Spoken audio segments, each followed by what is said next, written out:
To my singles, to my singles, to my singles, especially my single ladies, to you. Because I do have some gentlemen that do watch the videos, and even though I address it to women, I understand that there's men that actually go through the same thing while waiting on God. But today, it's something I'm doing 2 videos today, but it's just pressed in my spirit that some of you stop devaluing yourself and settling for anything because you don't want to be alone. Don't put somebody in your life that don't care about you, don't even love you, don't respect you, don't honor you, just because you don't want to be alone. Because even though that person is in your life, sometimes that can be your most loneliest moment, having somebody there. I've been there. I have been there. I was married, had a husband, and I felt lonelier then in some moments than I do now, and I'm single. So you having somebody in your life is not stopping you from having that spirit of loneliness on you. Because it really is a spirit. And the enemy sends that person in your life to torment you, to bring anxiety to you, to stress you out. You don't spoke it out your mouth. I don't want to be alone. I'd rather be with somebody than be alone. Being alone, babies, a lot of times you're not alone. I don't want to say it like I told my mother. I'm going to keep it clean. But Lord help me, Jesus, help me, God, help me, God. But the only reason why you feel alone is because you got that penis. That's the only difference. You're not alone. Y'all have friends. You got people that want to spend time with you and stuff, but you don't have that penis. You want that penis, or you want that vagina. So you thinking having that vagina and that penis that you can go lay up and have intimate time with, you think that stops you from being alone. No, you're still alone. They could be in the house with you, but they're physically there, but mentally and emotionally, they're not even there with you. You're fighting for them to be with you. You're fighting for them to be the man and the woman that you want them to be. You can't make nobody be what you want them to be.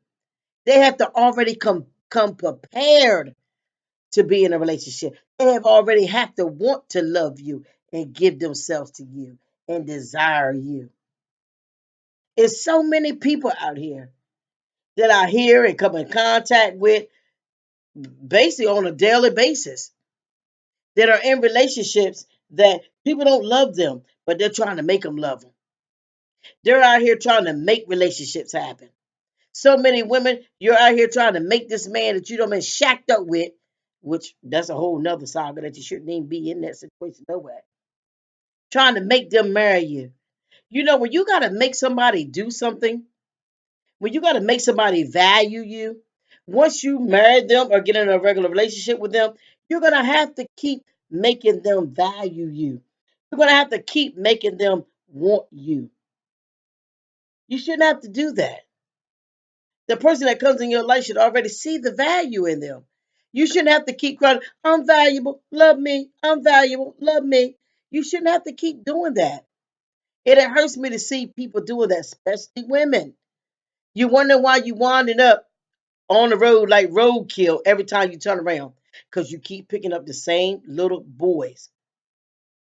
You're sowing your time and your energy into them. You're really preparing them for the next woman. Then he leaves you and go on with the next one. Like, why he marry her but wouldn't marry me? Because basically you was giving him preparation time to get prepared for the woman that he really wanted. You don't want that. Set some boundaries, set some standards. Know where that joker's coming from when he comes in your life. Ask him. A lot of people want to ask, when should I say this? When should I bring this up? When should I bring that up? The moment that you meet somebody, certain questions need to be brought up. So you ain't got to waste time and energy on people that ain't even worth it. They don't even want to be with you like that. Some of you women are dealing with boys that they don't even want marriage. A lot of people don't even want marriage. Now, some women don't even want marriage. So some of you men, let them go. They don't want to be a wife. They don't want to be a husband. You want to be married. So you need to deal with people with that same mindset. That's a beginning right there. Now, you know, the major thing is if you're serving God, they need to be serving God. But you can't make nobody want you. And some of you are so stressed about being alone and not wanting to be alone and wanting somebody in your life, not wanting to go through this process. You don't want to go through your wilderness. Let me tell you something. From the time you get saved, we come out of Egypt, just like the children of Israel. They came out of Egypt. And what happened? They wound up in the wilderness. And everybody that gets saved and come to the knowledge of Christ is going to go through that wilderness experience. But most people like that how God let the older generation die off and nobody went in there but two people out of the older generation. That's how a lot of people do when they come out of the world, get salvation, and then they get stuck in the wilderness. Why? The children of Israel, the older generation, what they do? Murmur, complain. Seen all kinds of miracles, seen God do different things, but they murmured, complain. They was never satisfied. They couldn't make it in the wilderness. They got stuck in that wilderness of fussing and complaining and not going to go through that process. That journey was what, a 7-day journey that they turned into a 40-year journey and then they didn't even make it out. Some people never get to see the promise. So, babies, I'm telling you now, you done came out of the world. You done came out of Egypt. That's Egypt. The world is an example of Egypt. You may be in your wilderness right now. Singleness may seem like a wilderness to you, a desert place, a dry place. You don't even see your way out. You don't even have no prospects around. You want to get to the promised land. You want to get through this wilderness. You know, all the giants is in the land. God done promised you the promised land. Some of you don't got, honey, like me. God done gave me prophetic words. He done gave me dreams and visions. I know that I have a husband that is out there for me. It's just a matter of time when we come together. And some of you know that. Like God, He told the children of Israel, He promised them the promised land, the land flowing with milk and honey. But it was some giants over there to fight. But only two came back with a good report, saying that, yes, we are willing and able to take them. But the other ones, no, they didn't think they could take them. So, babies, you're in the wilderness right now. You may be single. It may seem hard. You're battling, you're in warfare. You're fighting all kinds of spirits. The enemy's making you think that this is never going to end. You're not going to die like this. God got somebody that's going to love you from His heart. But you have to go through your desert time. Most people don't want to go through this desert season. That's why they hold on to junk. They hold on to a mess. They hold on to somebody that don't love them. They hold on to somebody they got to keep making value them because they don't want this desert time, this drought. Seems like a drought. It's the part where you feel like you're burned. Like Hannah, she was burned. She laid in the temple and prayed to God, but God wound up giving her, He opened her wound up so she could have a baby. Believe me, it's going to be that time that your wound is going to come open. It's going to be your time for birthing. It may seem like you're burned right now. You may seem like you're in a desert place right now. But babies, I come to encourage you that it is well. It is well. Nothing stays the same. But in this desert place, in this place of barrenness, continue to seek God. Continue to do the self development on yourself. Continue to get in the place where you're becoming that wife. You're becoming that husband that God has designed you to be. Preparation. Preparation. Like Esther, what she had to do, she went through a year of preparation. Now she went through things with the oils and all the little things that she had to go through to get prepared to go before the king. Some of you not even ready to go before the king. You're not even ready to go get your queen. So allow God to finish preparing you in this desert place. Because I'm telling you, in this desert, in this place of barrenness that you feel like you're burned and you're not able to birth anything, there's no seed being produced. Believe me, God is doing something on the inside. You know, when the seed is in the ground and it's in a dark place and you don't see that seed growing. But one day, you know, you might plant a seed for corn to grow. You don't see nothing growing on top of the ground. But believe me, it's down underneath that dirt and it's germinating. It's growing. It's getting strong down in there in the dirt.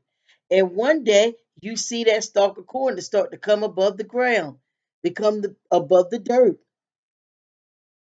You may not see yourself growing. You may not see the germination. You may not see what's going on the inside of you. But babies, one day you're going to see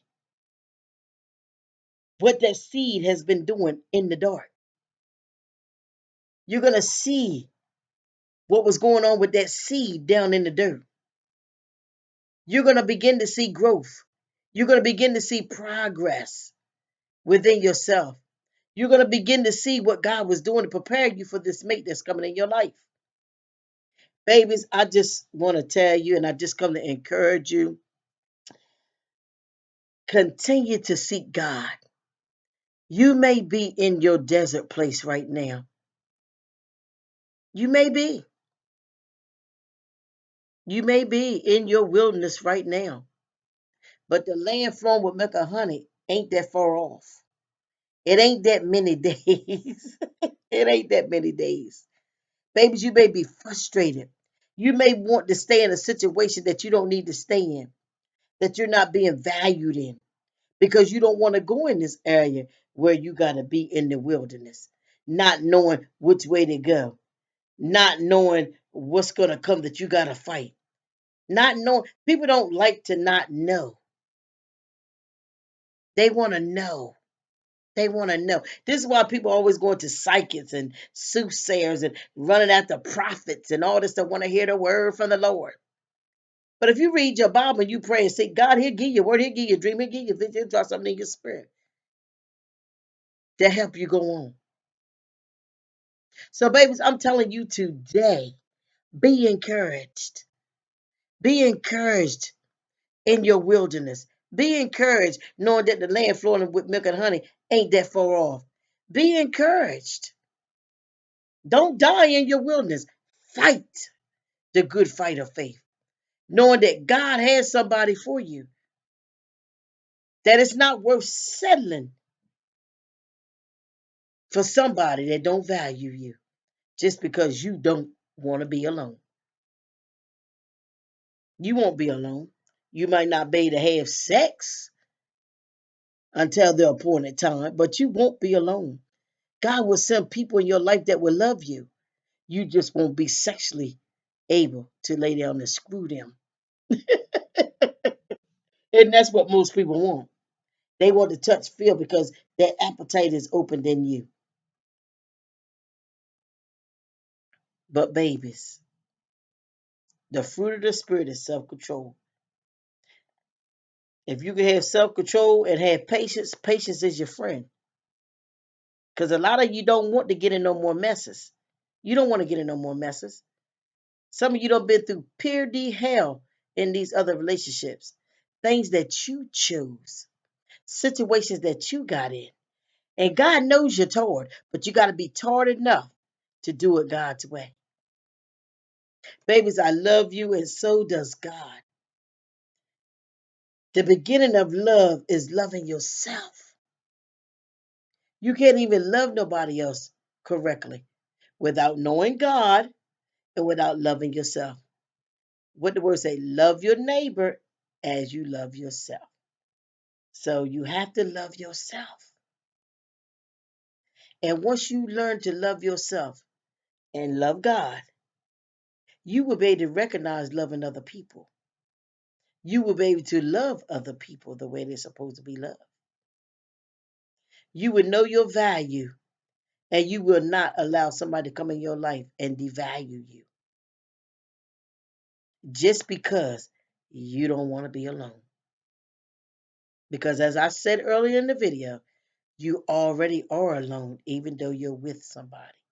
You just got a physical form. You just got somebody to have sex with. And some of them don't even want to have sex with you. That's a whole nother. Babies, you're not alone. God is with you. Stop devaluing yourself because of the fear of being alone. Babies, I love you, and so does God. Have a wonderful, wonderful, wonderful day. The land flowing with milk and honey ain't that far off. Just do it God's way. You done it your way. Do it His way and see what the end is going to be.